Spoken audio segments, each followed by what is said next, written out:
छुई हमरे इलाका छे छुए के हमरा छे के करम जान रे तोरा जैसा लफुआ के गलती ने डाल रे देखबही की जवन चाहे छही ऊ करी पइबे ना सुन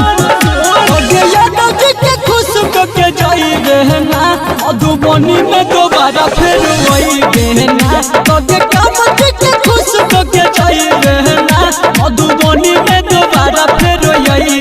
ना तारा भंगा में दोबारा फिर यही ना मुन्ना ना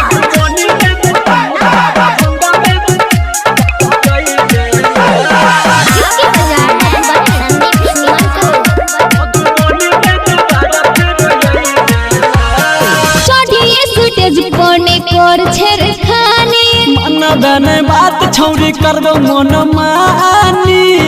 भग जो देख पावर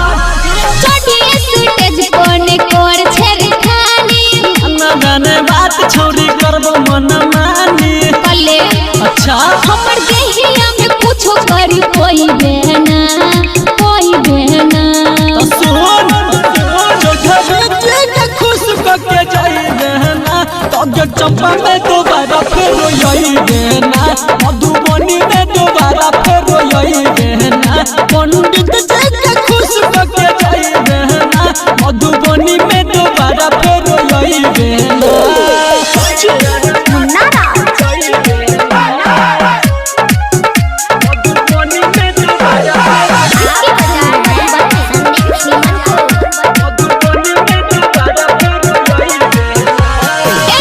संदीप हमरो बजरिया अब न सटाले तू कमर से कमरिया तू सब छोड़ ना पी सकेला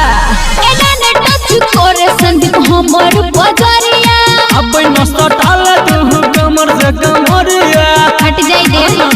अरे किसे मजा भी के सिले पइबे ना तो सुन ओगे यादव जी के खुश के जाइबे ना मधुबनी में दोबारा फिर वही ना तारा भंगा में दोबारा फिर यही ना मधुबनी में दोबारा फिर यही ना तारा भंगा में दोबारा फिर